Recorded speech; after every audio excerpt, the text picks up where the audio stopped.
Watched a programme about the twins this morning. It was filmed 16 years ago. They are mental. They did everything together, including the backing up. Phone calls had to happen twice so they could both have the same chat, and they said the same stuff at the same time. Well weird. The bloke who I watched it with, I don't know who that is, just some homeless guys that you just invited into the flat? Just someone I've been sort of working with. Sure, a mate of yours. He said he fantasised about having it away with a pair of twins. I don't see the point in this. If you're going to have two of something, I would prefer to have two different women. If I had two cars, I wouldn't have the same one twice. Same rule with women. I don't even normally like buying the same pair of trainers twice in a row. No, if you're going to have something new, make a change. It's like that fella who was going out with a woman and then left her and went out with a twin sister. Not worth it. Not worth it! It's not worth the upheaval, is it? Because it's exactly the same model. My theory about reading old news is right. It's less bad when you know it's old. There was a story about a weatherman who was fired yesterday for having a nude picture of himself on the internet. But that happened 2 days ago. He's probably got another job by now. So old news isn't as shocking. Well, old news isn't news, though, is it? It's olds. What are you doing? Just reading the olds? No, but what I mean is if someone... Stick the video on of last week's news. I just want to catch up on the olds. Yeah, but then it's still news. News is something that you don't know, isn't it? If someone tells you that's everything to you. That's information, Carl, not news. Yeah. But news is information. No, the key with news is the word new. No, I don't think it is it? It's just information, but they tell you at 10 o'clock at night. It's like, what information's gone on? Bong. Here's some information. Yeah, that you didn't know before because you couldn't have, because it only happened today. Bong. Yeah, but never mind that. I'll tell you in a couple of days. It doesn't matter as long as you get the same info. Bong. Yeah, we can't call it news, though, because it's misleading. We'd get done. It's called olds. Bong. Yeah, but listen to me theory. What I'm saying is that if someone in your family, I don't want to bring the tone down, but someone dies in your family. Now, say if you're away on holiday and they don't call you because they don't want to ruin your holiday, and you come home and they go, Uncle Frank's dead, and you go, oh, when did that happen? And they go, 2 weeks ago. Now, because everyone else has got over it, it's not as bad for you. Because part of bad news is the way everyone's walking around moping, going, oh, have you heard the news? Frank's dead. But because everyone's got over it, time is a healer. That's what I mean about old news. It's better than new news. But according to you, the only news that really matters is stuff that affects you. So it doesn't matter when you... there was an earthquake, when was it? Yesterday. Phew, that's all right then. Often the aftermath is worse than the actual event. 2, you only care about things that actually happen to you. So the doctor goes, you got a kidney stone. Oh, when did this happen? 2 weeks ago. Oh, that's all right then. Doesn't make sense. No, but the world is... You're not upset about dead Uncle Frank just because other people are upset. You'd be upset personally. Would it make any difference when they told you? Yeah, but it is everyone else's emotions that make it worse, I think. Knocking around people who are miserable. What about warnings? What about when they do things like smog warnings or, there may be a... I don't like it on the news when they sort of say, news just in. I think, oh, what's this? You think, oh, what's going on? But it might be useful to know it. Important information. No, it just makes you panic. What? Yeah, but sometimes knowing stuff keeps you alive. Yeah, I don't know if I like it. It's sirens, you see. I don't like sirens, do I? I've said to you, I think it's a scary noise. Well, it's meant to be so you get out of the way. No, it's not meant to be. It's a sign to get out of the way. I'd prefer it if it... Like I've said... Hiya, can you just move out of the way? It can be anything, as long as we know. It can be a chicken noise. But as long as you know that chicken noise... that's not going to freak people out. No, but it sort of make you smile. But you'd go, oh, best get out of the way. You're cycling along and you hear what sounds like a giant chicken behind you. And you smile because you know that even though someone is burning to death, there's something clucking in my way. That's probably a guy having a heart attack. Going to my mum and dad's today. Oh. Got there, mum and dad, his mum made him some dinner. The old woman next door, brackets, whose man was a witch, just pop that in brackets. Just pop that in brackets. I think we've discussed that before, actually, the old woman whose mum was a witch. Whose man was a witch? Yeah. Oh. The old woman next door has been worrying because she keeps seeing adverts on the telly about changing to digital TV. She's saying she doesn't want wires drilled into her walls because they'll make a mess. My dad told her that it doesn't matter because it probably won't happen until 2012 and she'll be dead by then. He didn't say that to her, though, did he? No, he did. They've got, she's old. She knows she's going to die. I mean, it's something we've all got in common. And he's right, isn't he? Why is she worrying about it? Maybe that's sorted it out. Put it into perspective for her. You will be dead when this happens. Don't be worrying about it. Went to bed around midnight. Suzanne and I decided to sleep tops and tails because it made me get a bit more room. Me dad had cut a bit off the mattress to fit it between 2 cupboards. It's amazing how much of a difference it makes just sawing off a bit of the mattress. You sort of roll to the edge, but the weight of the blankets keeps you in. This is like something from a Roald Dahl book. No, it's just you know, you think anything, you can sort of trim anything, can't you? And it normally works.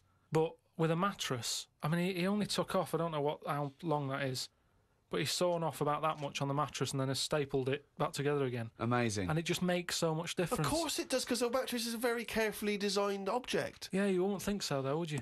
Well, you just would think if you had a it's full of fucking brain in sponge. your nut. No. So we decided to sleep tops and tails. It just gets stranger. So strange.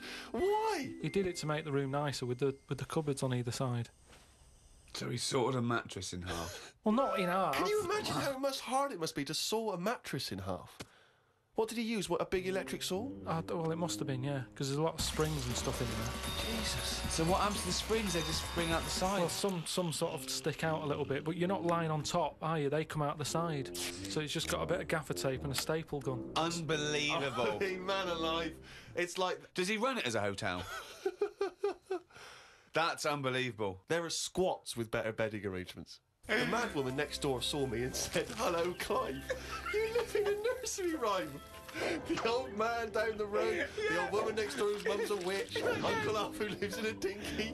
This is like not a real place. It's like fucking Narnia. It's a children's TV programme. Unbelievable. Oh, God. Oh, just all of them there on this broken mattress trying to find the golden ticket. Oh, God. Oh, God. So, what's the big thing of this year? What's the big thing so far? You'll go, oh, yeah, that was the year that... I haven't really been following what's going on because of other like personal. Well, yeah. issues. What's the big? Okay, what's the Just big thing? my boiler's playing up still. Sick of it. Your what? My boiler. Your boiler. The boiler that heats the water up and stuff. But it doesn't. You know what I'd do in that situation? I'd instantly get a repairman out to sort it out.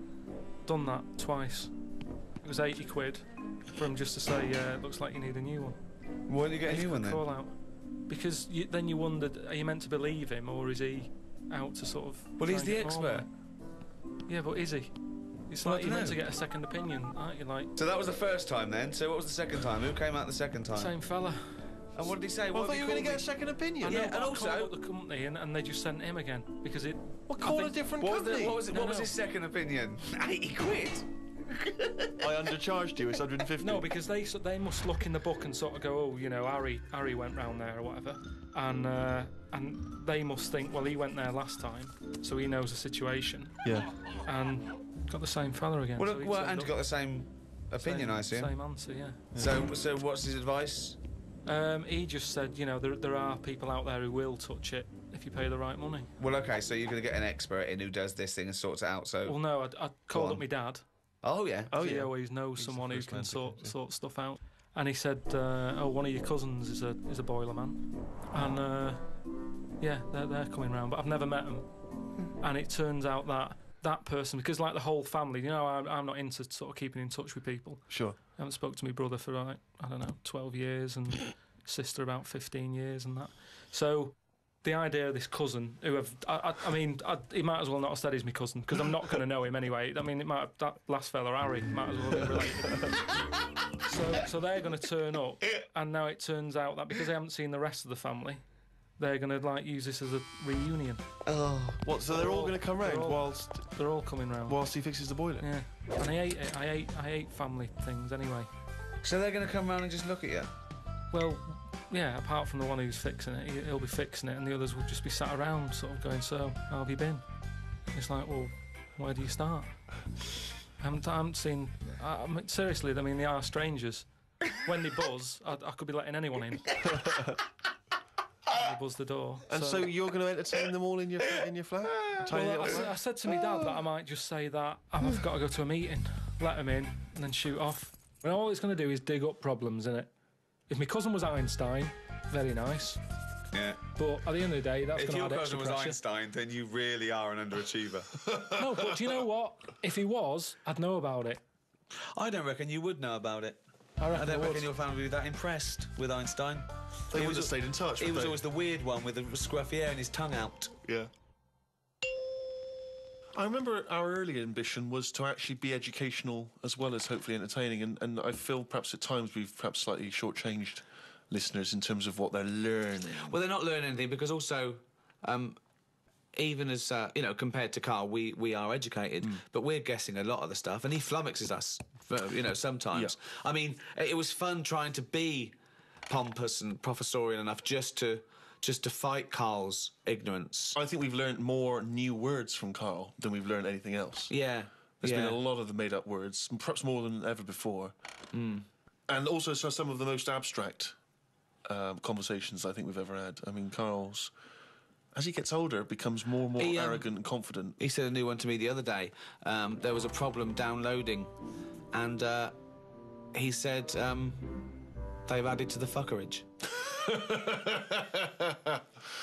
Which is good. Yeah.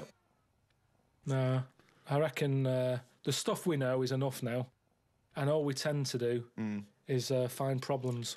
All the mysteries still in the world. The What a prick. mind-body problem. What a prick. How to save the world. Yeah, but we know, are we? We know it's dying. We don't know how to fix it. Not yet, we don't. Turn your lights off. But then we You didn't. turn yours off. Just get sick of it. Leaflets through the door all the time. Turn your eating off. Turn the lights off. Living like a mole. I love his little internal dialogues out loud. They're fantastic. The little discussions he has with himself. Oh, I can't wait till he's old. That's going to be amazing, us three. When we're about 75, 80, he's fucking moaning. Oh, we're in a little home together. I just fucking... fucking hell. Oh, Karl. Do you remember when you were 73? Do I fuck? Tell us the tic-tac anecdote again.